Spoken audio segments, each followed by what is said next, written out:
Assalamualaikum warahmatullahi wabarakatuh. Selamat pagi, salam sejahtera untuk kita semuanya. Sahabat Kartika Podcast, tamu istimewa kali ini adalah Asisten Personalia Kasat Maijen TNI Darmono Susastro SSP. Ya. Apa kabar Bapak? Baik, alhamdulillah sehat. Siap. Kami dari tim podcast senang sekali Bapak bisa hadir di Kartika Podcast kali ini. Ya. Kami punya beberapa pertanyaan Bapak dari rekan-rekan netizen. Mereka ingin tahu nih, personalia TNI Angkatan Darat itu seperti apa sih? Mereka kalau bergabung dengan Angkatan Darat, kira-kira apa yang bisa mereka kerjakan secara maksimal? Mungkin seorang atlet, apakah bisa tetap menjadi atlet di Angkatan Darat? Mungkin seorang atlet pencaksilat ataupun orang-orang ahli di bidangnya? Ataukah ketika sudah bergabung dengan Angkatan Darat hanya menjadi militer murni saja? Siap, seperti itu. Mungkin itu beberapa yang menjadi netizen pertanyaan netizen. Tentunya Bapak sebagai asisten personalia Kasat mengelola 430.000 lebih personil, pasti susah ya Bapak ya? Kira-kira ada visi nggak Bapak yang untuk mengelola personil Angkatan Darat tersebut? Ya, oke. Terima kasih. Saya kira kesempatan yang baik pada rekan-rekan sekalian, seluruh warga negara Indonesia, khususnya yang melihat di podcast ini. Assalamualaikum warahmatullahi wabarakatuh. Waalaikumsalam. Selamat siang, salam sejahtera untuk kita sekalian.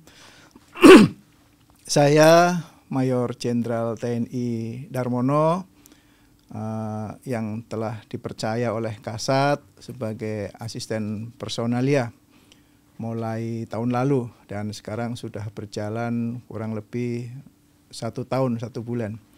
Tentu dalam pelaksanaan tugasnya sebagai asisten personil dalam hal ini adalah membantu tugas pokok Angkatan Darat khususnya di bidang personalia, mulai dari mengkoordinir penyelenggaraan fungsi personil, kemudian menentukan kebijakan di bidang personil dan melaksanakan pengawasan. Kita ketahui bahwa di era zaman sekarang sudah masuk pada era 4.0 Bapak. Ya, kemudian generasi sekarang kan generasi yang sudah milenial ya, sudah kelas tinggi, di mana semuanya menggunakan serba elektronik, serba canggih, serba dimudahkan. Kemudian yang lebih penting lagi, zaman sekarang ini Indonesia kan mengalami penduduk Indonesia itu banyak yang berkurang karena stunting. Kita Indonesia itu orang dewasanya lebih banyak. Oh siap. Bonus demografi. Bonus demografi. Siap. Nah ini suatu kelebihan bagi kita apabila itu dimanfaatkan. Nah kaitannya dengan tugas Angkatan Darat. Negara kita negara kesatuan yang berbentuk kepulauan, perlu dijaga. Angkatan Darat sebagai aparat negara untuk menjaga kedaulatan negara. Itulah tugasnya. Sehingga kita punya misi bagaimana caranya mendukung negara dalam mengamankan keamanan negara ini. Kita harus mengatur bagaimana menyusun kebijakan Angkatan Darat sesuai dengan era pada zamannya, kemudian menentukan kebijakan-kebijakan, menyelenggarakan, termasuk menyusun semuanya dan mengawasi pelaksanaan itu. Itulah yang akan kita laksanakan. Jadi memang tidak mudah, tapi saya kira semua itu bisa dilaksanakan dengan baik. Sehingga semuanya yang menjadi tugas pokok Angkatan Darat dari sisi personil bisa kita bantu demi tegaknya kedaulatan negara. Luar biasa Bapak. Ya. Izin, kalau tugas tanggung jawabnya Aspes Kasat itu apa saja Bapak? Aspes sebagai pembantu Kasat di bidang personalia. Yang paling pertama tugasnya itu bagaimana mengkoordinir penyelenggaraan fungsi personil. Itu fungsi personil itu ada 6. Kalau sekarang ada 9. Tapi yang paling utama adalah 6. Mulai dari Diaga, kemudian pendidikan, kemudian Binkar, kemudian Sahlur, kemudian perawatan, dan fungsi PNS ya. Jadi itu fungsi-fungsi semuanya ada 9, tapi titik berat di situ. Nah, kemudian setelah menyelenggarakan kita menentukan kebijakan-kebijakan di bidang personil dan menyelenggarakan kebijakannya itu. Kemudian yang terakhir kita mengawasi tentunya apa yang menjadi fungsi kita sudah diselenggarakan oleh fungsi itu, baru kita awasi. Itu yang kita lakukan. Jadi mudah-mudahan dari semuanya fungsi personil itu bisa diselenggarakan, maka akan terwujud tugas pokok Kasat khususnya di bidang personil. Di bidang personil. Tadi Moni Jenderal menyinggung tentang bonus demografi. Ya. Kami tim riset kami menemukan bahwa animo masyarakat ini begitu tinggi untuk masuk TNI. Ya. Bagaimana tanggapan Jenderal tentang hal tersebut? Ya. Tadi saya sampaikan zaman sekarang zaman milenial, anak-anak generasi muda kita sudah biasa hidup dengan instan, kemudian teknologi informasi sudah cukup canggih, sudah cukup tinggi, sementara kita sebetulnya sudah menyesuaikan dengan zaman itu, dihadapkan juga dengan bonus demografi di mana anak-anak kita lebih hebat dari kita lah, kelompok tua. Nah, sehingga dalam kita menyikapi itu, maka kita juga menyesuaikan dalam mulai rekrutmen, penyediaan tenaga. Nah, ini kita sudah melihat kaderisasi mereka sesuai dengan kebutuhan organisasi. Misalnya tadi, bagaimana dengan mereka-mereka yang berprestasi di bidang olahraga? Kita tampung dan kita salurkan. Buktinya banyak. Di adik-adik kita sudah beberapa kali berprestasi di tingkat internasional, di tingkat nasional, ya banyak ya. Seperti kemarin kita ada yang menembak itu berapa kali untuk tingkat 13 kali ya. Kita selalu juara 1. Selalu juara 1. 13 kali penyelenggaraan. Kemudian kemarin kita menyaksikan petinju yang sudah tingkat WBA itu juara 1 melawan Korea lagi. Nah, betul, itu luar biasa. Kemudian banyak juga atlet-atlet kita. Terus bagaimana dengan yang lainnya? Banyak yang jelas kita tampung, kita salurkan bakat kemampuan yang mereka miliki. Terus seperti dulu pernah kita zamannya Pak Prabowo juga kan pendaki gunung. Nah, itu kita salurkan bakat-bakat olahraga. Kemudian bakat-bakat IT kita salurkan. Apalagi ancaman ke depan kita akan lebih mengarah kepada cyber. Nah, saya kira kita juga butuh. Jadi semua potensi yang ada di generasi muda yang kita miliki ini, semua yang kita tampung, kita akomodir, dan kita salurkan sesuai dengan kemampuannya. Sehingga tidak salah, saya kira animo masyarakat yang cukup besar, kepengen menjadi TNI, tetap kita wadahi. Dan kita sudah siapkan semua perangkatnya. Dari penyediaan tenaga, proses-proses verving, baik di tingkat Tamtama, Bintara maupun Perwira melalui Akademi Militer dan juga PAPK. Kemudian bagaimana pendidikan? Saya kira pendidikan juga mengikuti, kita salurkan sesuai dengan kebutuhan. Penggunaannya kita salurkan ke cabangan sesuai dengan kemampuan masing-masing. Kalau memang dia profesinya kesehatan, kita salurkan ke kesehatan. Kemampuan IT kita salurkan ke perhubungan, ke sandi, ke fungsi-fungsi yang lainnya ada kaitan dengan IT. Kemudian nanti setelah pensiun juga nanti kita arahkan. Kalau memang tidak punya kemampuan khusus, kita buat kegiatan mereka. Pendidikan, kemudian pembekalan dan keterampilan, baru setelah itu disalurkan. Jadi kita semua perangkat yang ada ini, dari fungsi personil sudah menyelenggarakan itu semuanya. Saya yakin mereka-mereka yang punya keinginan dengan banyaknya animo untuk menjadi tentara, kita tetap mewadahi semua apa yang mereka kemampuan atau keinginan mereka untuk menyalurkan bakat, minat dan kemampuannya. Dan Angkatan Darat saya kira tidak kalah dengan yang lainnya, menyesuaikan dengan selera mereka. Banyak kayak kemarin Bapak Kasat menyelenggarakan lomba-lomba yang taktikal E-sport, Pak. E-sport. Ya. Itu kan salah satu upaya bagaimana kita menjaring kemampuan anak-anak muda di bidang teknologi, walaupun itu main game, tapi betul, kita wadahi semuanya itu. Kalau olahraga fisik saya kira banyak ya. Kita tetap wadai apa yang diinginkan oleh masyarakat kita dan kemampuan-kemampuan yang dia miliki. Luar biasa Bapak. Jadi mohon izin untuk Personalia Kasat ini, staf Personalia Kasat mewadahi dari mulai penerimaan sampai penyaluran Bapak. Betul. Ya? Sampai penyaluran ya. Ya. Luar biasa. Izin, kalau mereka yang ahli di bidangnya di militer, apakah pada saat sipil memang mereka ahli juga? Atau setelah masuk militer dididik menjadi ahli di bidangnya seperti tadi Bapak sampaikan? Ya, oke. Jadi kita menyeleksi untuk menerima calon prajurit itu ada mekanisme. Apa yang diseleksi? Yang pertama kesehatan, administrasi. Administrasi jelas dia warga negara Indonesia, memenuhi syarat usia mulai dari 17 tahun 9 bulan sampai dengan 22 tahun itu usianya. Kemudian setelah administrasi dia dicek kesehatan. Kenapa kesehatan?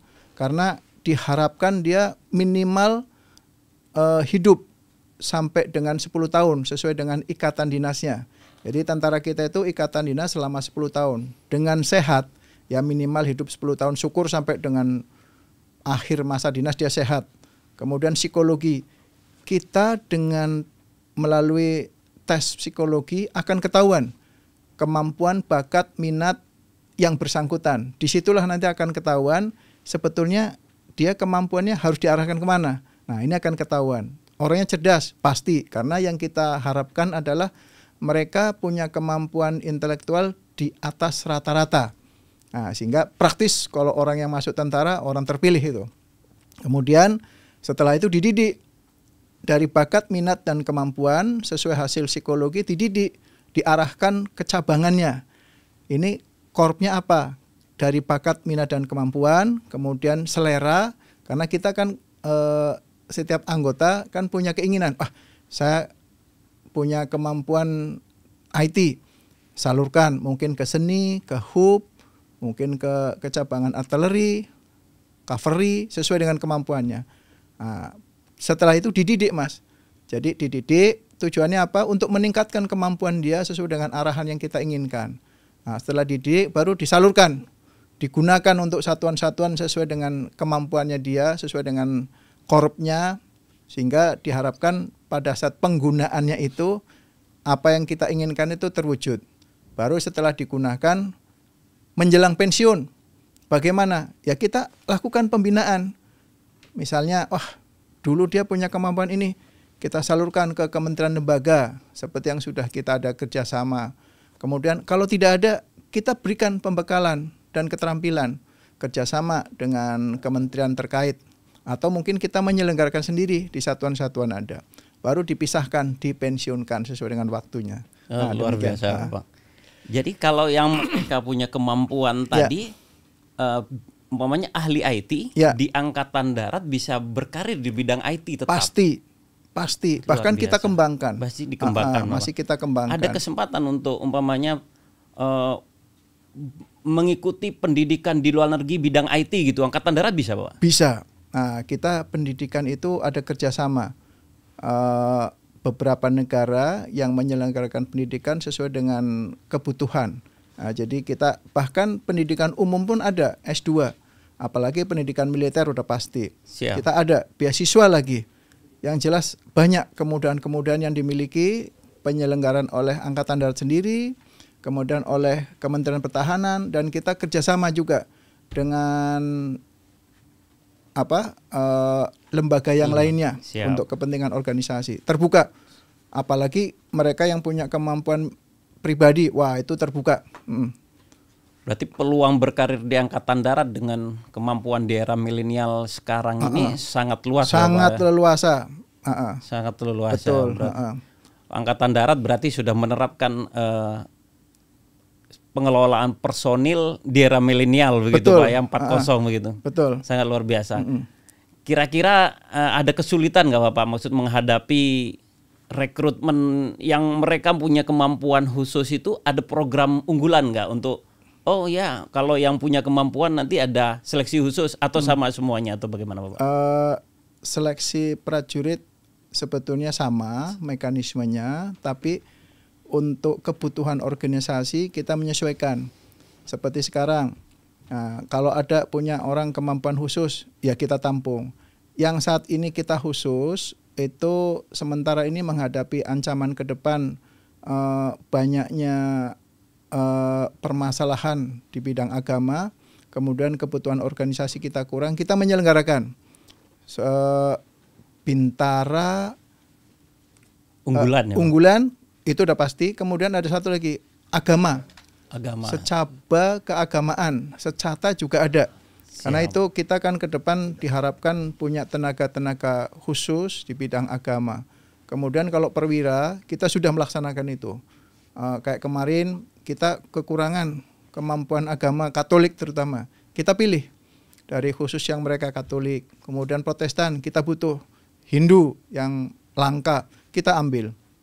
Jadi semua keahlian-keahlian yang ada, yang dibutuhkan, kita selalu memilih, mencari untuk kandidatnya sehingga diharapkan bisa mendukung tugas pokok Angkatan Darat.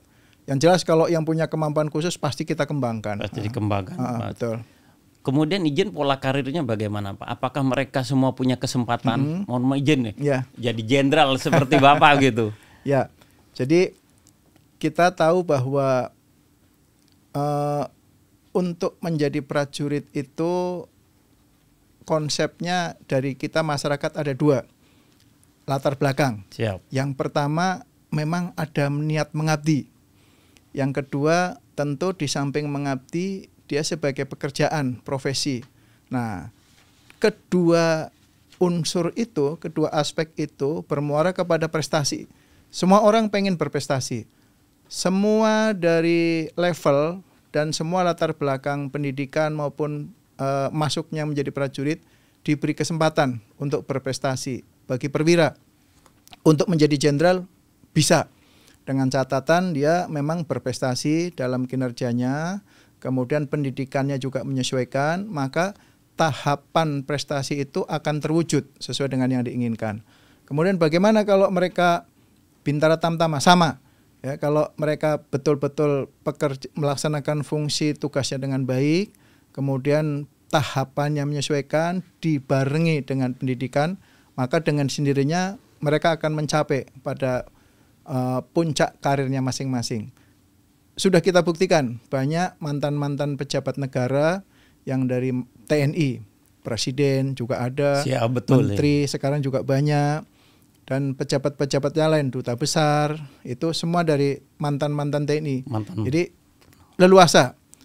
Bahkan kita secara manajerial, saya kira kita karena misalnya perwira, dari Danton sudah terlatih memimpin, Danki, kemudian Danyon, bertahap, bertingkat, dan berlanjut dalam mekanisme kepemimpinannya.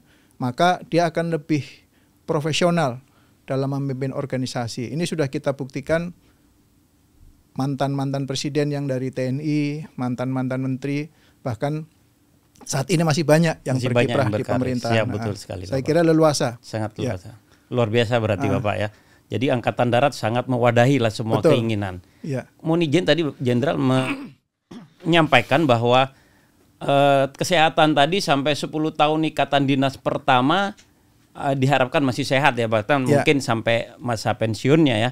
Apakah setelah 10 tahun mungkin ada peluang untuk mereka umpamanya mengabdi di tempat lain, alih profesi seperti itu? Apakah Angkatan Darat mewadahi hal tersebut, Bapak? Jadi kita dalam pola pengembangan karir para prajurit, khususnya perwira, atau para Bintara Tamtama juga sama saya kira, sesuai dengan aturan mereka memang ikatan dinas 10 tahun. Kemudian setelah 10 tahun mereka boleh memilih. Silahkan kalau mau alih profesi boleh, kalau mau melanjutkan berkarir di militer juga boleh. Secara hal yang wajar, saya kira setelah dinas 10 tahun mereka sudah merasakan, wah kayaknya saya lebih pantas deh untuk melanjutkan karir di militer.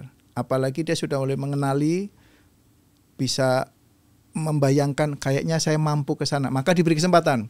Kalaupun dia merasa saya kepengen alih profesi, itu juga disilahkan. Kita ada kerjasama dengan 13 kementerian lembaga yang bisa alih profesi. Kalau yang berkarir, kenapa 10 tahun? Memang itu aturan, ikatan dinasnya 10 tahun. Kemudian setelah itu dia dengan dibarengi pendidikan, baik pendidikan umum maupun pendidikan militer, maka dia akan meniti karirnya seperti wajarnya dan akhirnya pada puncak nanti. Lah terus bagaimana dengan Bintara Tamtama? Sama. Nah, dia juga bisa. Apalagi sekarang dalam waktu dekat kan ada pemilu kada ya. Betul. Nah, itu juga mereka diberi kesempatan. Siapa yang mau alih status misalnya punya kemampuan kepengen menjadi anggota legislatif, boleh, nggak ada masalah. Diperkenankan, ya, Bapak? Diperkenankan dengan catatan, ya dia tidak menggunakan fasilitas militer atau fasilitas dinas untuk menuju ke sana. Ya tentu harus berhenti. Berhenti dulu ya, pensiun dini ya, berarti betul, Bapak. Siap. Betul. Tapi itu sementara aturan yang ada bukan langsung pensiun dini. Nah, dia sementara di non-jobkan dulu, silahkan untuk berkontestasi tadi pemilu kada. Ya, demikian. Jadi ada kesempatan di mana aja. Nah, kalau misalnya mau ke BUMN, silahkan, nggak ada masalah. Jadi boleh leluasa alih profesi itu. Alih profesi. Ada 13 kementerian lembaga tadi yang disebutkan oleh Jenderal ya. Dari 13 kementerian lembaga tersebut, ketika umpamanya personil Angkatan Darat ini masuk alih profesi, apakah meniti karir dari sana dari nol lagi atau disesuaikan statusnya dengan yang terakhir di Angkatan Darat? Di sana menyesuaikan, karena untuk menjadi alih status kan dia melalui proses. Siap, betul. Disiapkan banyak, seperti sekarang ada di Kementerian Dalam Negeri, memang disiapkan pada eselon ini. Dia kan melalui proses seleksi. Setelah masuk ya kita proses, kita usulkan ke Mabes TNI, ke Kemhan, baru ke kementerian sesuai dengan instansi militer atau instansi yang diinginkan dari 13 itu. Ada 13 itu diantaranya Polhukam, Kementerian Pertahanan, dari BIN dan seterusnya, termasuk di BNPB, BNPT ya, teroris. Itu ada juga di sana. Berarti sangat luar biasa fleksibel Angkatan Darat bidang personalia dalam mengelola personil, Pak ya. Izin institusi TNI kemarin-kemarin disebutkan bahwa sebagai institusi yang terpercaya. Bagaimana kiat Bapak untuk menjaga kepercayaan itu dalam bidang personil, izin? Saya kira kita personil itu memang itu sudah tugas pokoknya, membantu menyiapkan personil untuk menjadi prajurit yang profesional dan unggul. Lah dari tugas itu maka kita siapkan semuanya. Wajar kalau TNI pada khususnya Angkatan Darat dia dipercaya oleh masyarakat ya, karena kita memang profesional dan unggul. Untuk menjadi prajurit itu harus orang yang seleksi dengan ketat. Di antara yang paling utama adalah psikologi. Dari psikologi akan ketahuan dia punya kemampuan intelijensia di atas rata-rata. Dari modal itu maka dia sangat mudah untuk dikembangkan. Bagaimana dia berkarir, bagaimana dia mengembangkan profesionalisme, mengembangkan inisiatif, maka wajar kalau kita institusinya menjadi terpercaya oleh masyarakat. Kalau ada 1-2 yang melanggar itu namanya kasuistis ya. Tapi saya yakin oknum. Nah, itu kasuistis, sifatnya oknum. Tapi saya kira persentasenya kecil karena kita kan manusia. Betul. Manusia makhluk sosial. Tapi secara umum hasil survei juga kemarin mengatakan bahwa TNI Angkatan Darat yang paling dipercaya oleh masyarakat. Luar biasa, Bapak. Betul. Luar biasa, dan itu salah satu kinerja dari bidang personil juga, dari Jenderal juga. Sangat bangga hari ini Jenderal bisa hadir di sini. Mungkin sebelum kita akhiri ada kebijakan kasat yang mungkin Jenderal ingin sampaikan kepada baik netizen ataupun personil Angkatan Darat itu sendiri. Jadi kita tahu bahwa personalia itu sangat dinamis, di mana dihadapkan dengan kondisi saat ini, generasi milenial, kemudian ancaman ke depan masih yang kita hadapi adalah cyber, maka kita ingin mengimplementasikan dari konsep-konsep yang ada, bagaimana membina personil Angkatan Darat menjadi prajurit yang profesional dan unggul. Ya tentu kita harus melaksanakan fungsi personil dengan baik. Kebijakan-kebijakan yang ada dikembangkan. Kita punya sebetulnya ada 7 kebijakan, tapi yang lebih dititik beratkan itu ada 5. Misalnya yang pertama, mengoptimalkan sistem rekrutmen dalam penyediaan tenaga manusia. Kita berharap mendapatkan prajurit yang profesional, unggul, dan adaptif. Bagaimana mekanismenya? Dihadapkan dengan masyarakat milenial, kemudian bonus demografi. Nah, itu kita memilih yang terbaik dari yang paling baik. Animo kita sangat tinggi, kita dibatasi dengan anggaran, maka zero growth yang kita lakukan. Berapa yang pensiun, nah, disitulah kita bangun seperti yang jumlah yang dibutuhkan. Kemudian kita yang kedua, merevitalisasi sistem pembinaan personil yang terstandarisasi. Nah, tentu itu menyesuaikan dengan komponen personil. Jadi teknologi IT kita ikuti, kemudian generasi kita yang sudah cukup tinggi, kita juga ikuti. Tentu semua kita menyesuaikan karena namanya modernisasi. Kemudian bagaimana kita mengimplementasikan sistem pengendalian karir. Ya kita sesuaikan, apalagi sekarang kita sudah mulai kembangkan ada Kartika itu? Aplikasi Kartika. Aplikasi Kartika. Siap, nah, itu kita sudah kembangkan. Jadi semua prajurit bisa mengakses data pribadi. Kemudian kita juga memberikan bagian kesejahteraan, ada TWP dan sebagainya. Lah kita anggota juga bisa melihat secara pribadi dari data yang ada. Itu salah satunya. Saya kira banyak yang kita kembangkan. Kemudian dalam seleksi karir juga kita kembangkan assessment. Dilibatkan semua, bukan hanya prajuritnya tetapi istrinya. Kemudian bagaimana perawatan personil. Nah, itu tadi TWP, kesejahteraan-kesejahteraan yang lain, pendidikan, kita kembangkan. Banyak beasiswa-beasiswa yang kita berikan kepada prajurit dalam rangka optimalisasi sistem perawatan personil. Dilaksanakan secara terpadu.